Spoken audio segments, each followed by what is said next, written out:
This time in the shack, building a 4-to-1 voltage balun out of this toroid and this wire. Stick around.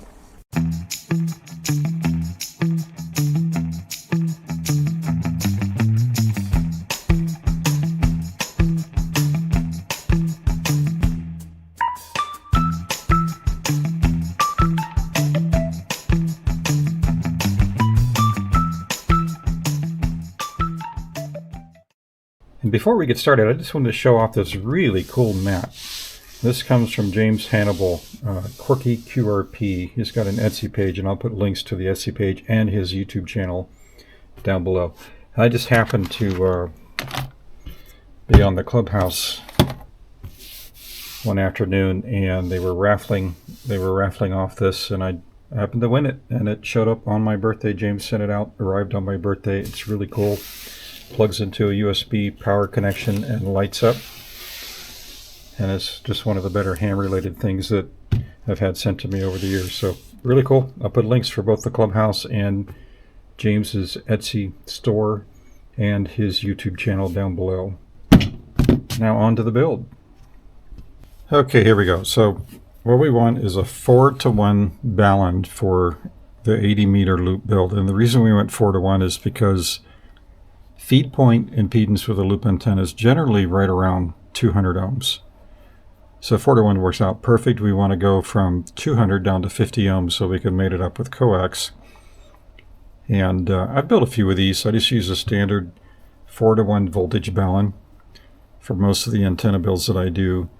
And then if I'm feeding something like off-center fed antenna that needs common mode suppression, I'll have my 4-to-1 balun, and then right below that I'll have a common mode choke to get rid of any common mode choke that might be generated by what I'm building. But for this antenna, we really don't have to worry about that because loops are kind of balanced, and it truly is a balun. So the first thing that I want to do is I need to figure out A, the length of the wire I need to go around this toroid, and B, how many turns I can get on this toroid. So generally, the more turns the better. Higher frequency requires less turns. Lower frequency requires more. I'm guessing that we'll end up somewhere around 8 or 9 turns. And it really doesn't matter by the design of the balun, because 4-to-1s are bifilar wound. So we're going to take 2 lengths of this 18 gauge wire, and we're going to route as many turns as we can get around this thing with 2 wires side by side. So similar to the 4-to-1 balun build that I did in the past, except this time we're using magnet wire because it's a smaller, physically smaller toroid, and we're just going to have less room for insulation. So what determines how many turns I can get on this is the interior diameter of this toroid. So you can see that with the more turns that we get, this wire is going to be spaced around the inside of the toroid, and that's what is going to limit us in the number of turns that we can get. I was hoping I can get 12. It looks like it's probably going to be more like 8 or 9. So I'm just going to use string, and I'm going to wrap the string through the toroid and see how many wraps of string I can get in there. And that'll help us determine how many wraps of magnet wire that I can get in its place. So I'm going to do that real quick. I'll probably fast forward through most of this.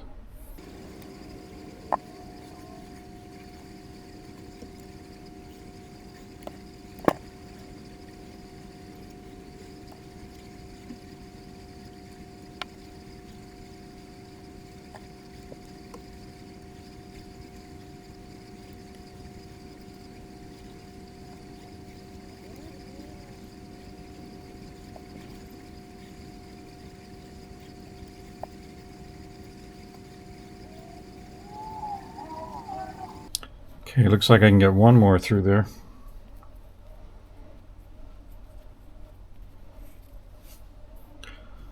And that's going to be about it. So let's go ahead and count the number of turns. I always count from the inside. 1, 2, 3, 4, 5, 6, 7, 8, 9, 10, 11, 12, 13, 14, 15, 16, 17, 18, 19, 20, 21. Let's divide that by, or subtract 1, 20, and divide by 2, 10. So we could probably squeeze 10 bifilar windings through this toroid. Now what I want to do is now we'll cut it right about there. So this is the number of turns divided by 2 that we're going to need. And it's also the length of the wire divided by 2 that we're going to need as well. So now we can take this off.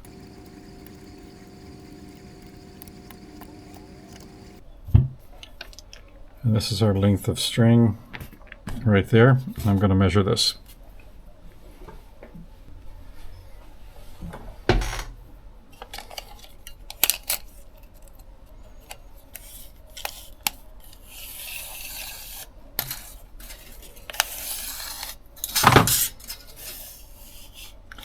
"65 inches.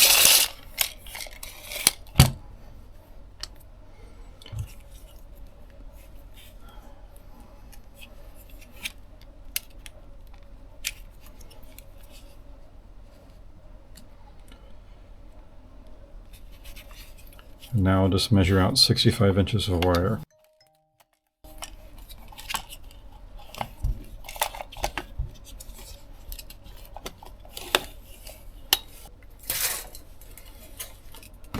I'm going to go ahead and take that to 66.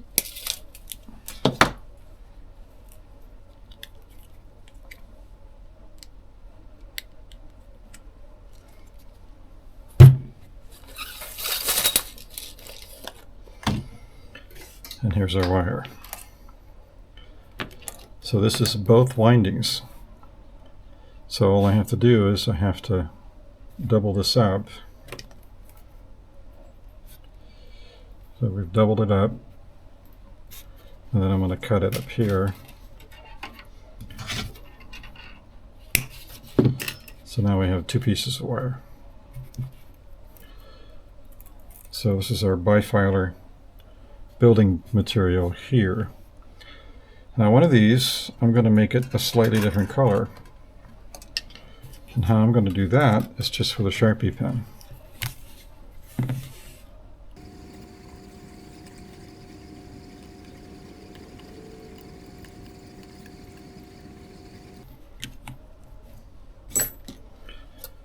Okay, so now this is slightly more discernible as one lead.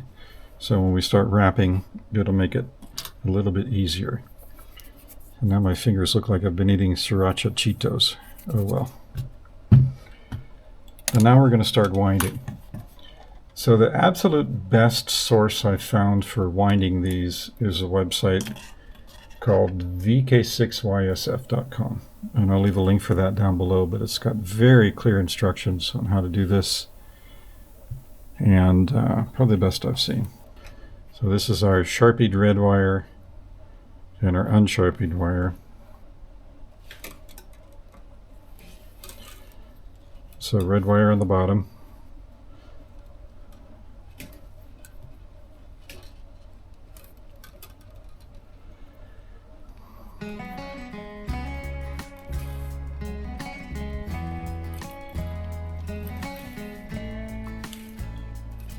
And now we're going to wind.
So we're going to call this our red wire. And when it goes all the way around and it comes back out, it's on the other side. So now it's over here. There's a switch. Here we go. So now it's over here. So red wire and red wire. And that makes sense because it's here, here, there, there, there, there, there, there, there, and here. It's on the bottom. So red wire, red wire. Not red wire, not red wire. Not the mama, not the mama. What we want to do is take this red wire and we want to connect it to this not red wire.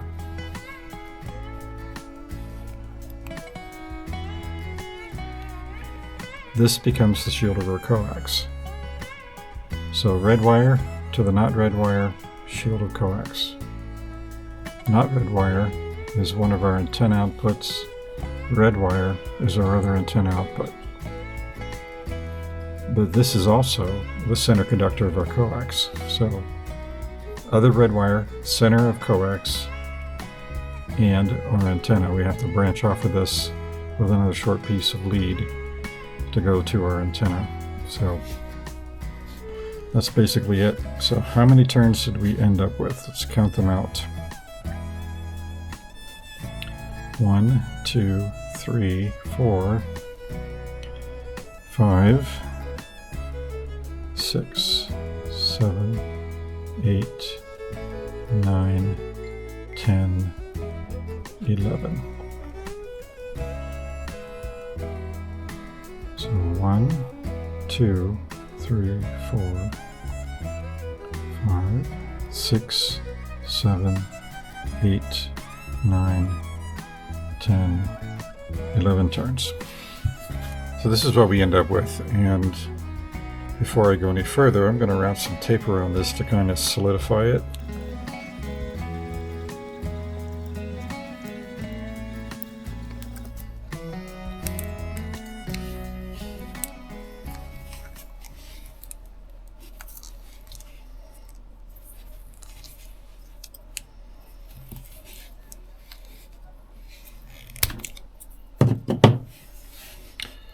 And there we go.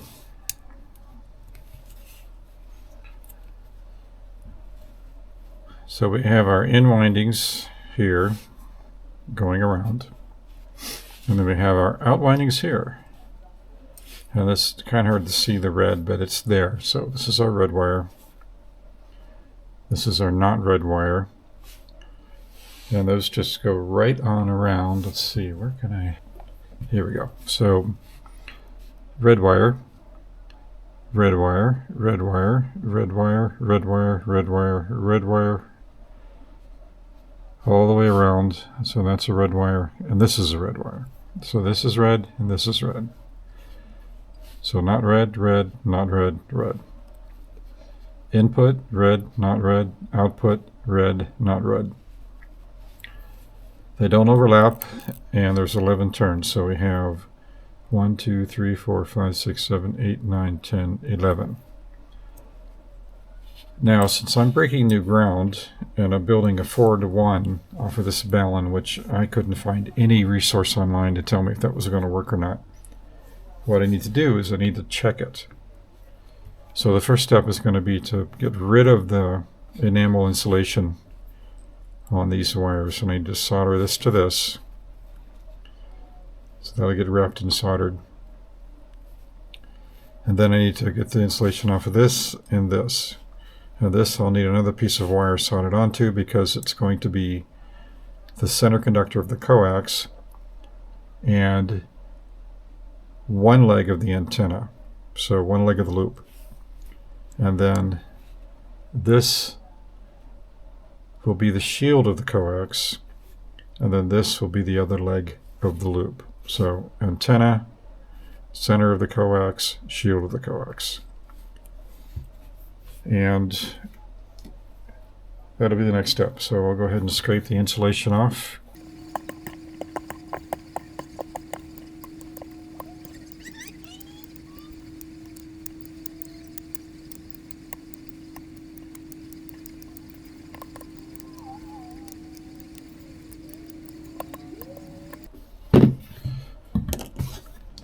Okay, now to solder, and since I don't want to damage this nice new mat that James sent me, I'm going to get this out of the way.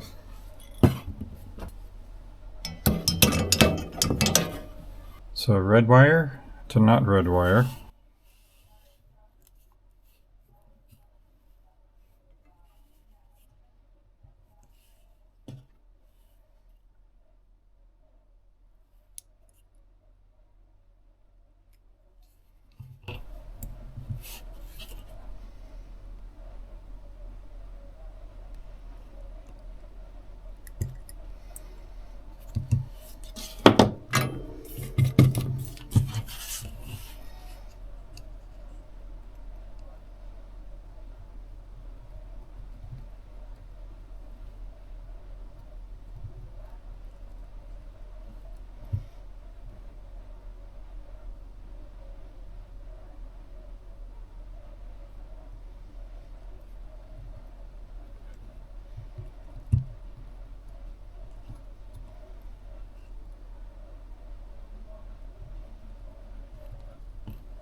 That one's strictly antenna lead.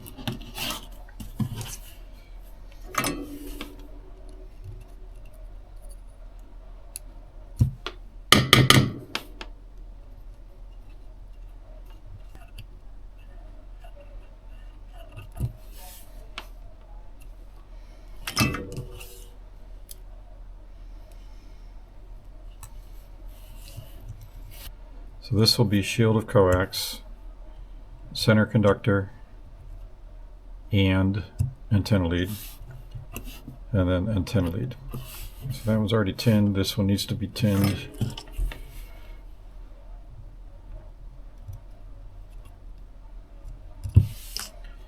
And I'm just going to put a little short piece of magnet wire on there for now.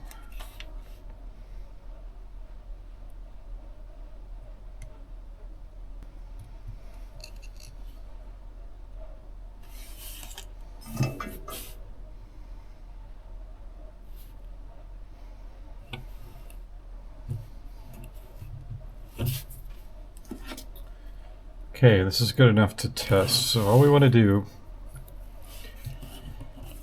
is we want to put a 200 ohm load across the antenna terminals, which is here and here. And then I'm going to attach a nano VNA to here and here. And we're going to test it to see if it truly is 200 ohms. And there we go. With everything hooked up, 200 ohm load, 4-to-1 transformation. The nano VNA is looking for 50 ohms, and you can see our yellow trace down there.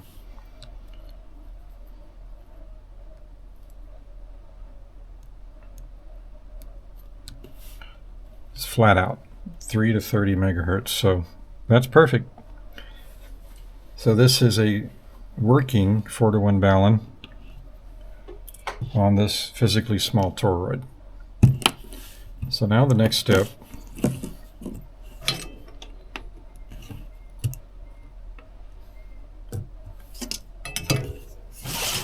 is to build an enclosure. What I'll be using for an enclosure is just PVC, so this gap will be big enough to hold that toroid, like so. And then I've got 3 eyelets. One will go on the top, and that's to hook the rope to pull it up in the tree. And 2 will go in the sides, like so. and that'll be for the antenna leads to hook to, and they will be washered. So nut, washer, and on the inside washer, nut. Clamp that in there real nice. That'll give me 3 attachment points. 2 of them will be for the wire. 1 of them will be for the rope that hauls it up in the tree. And that's it. So there'll be some more detail on how I do that once I get the wire for the antenna cut. And it'll involve running wire through that loop, so through the eyelet and heat shrink, and then underneath and into the balun. So the balun will be tucked up in here, so the wire comes down and attaches where it needs to be on the leg of the balun. And that's it. Working 4-to-1 balun. And we'll move on to the antenna portion of this build. Thanks for watching.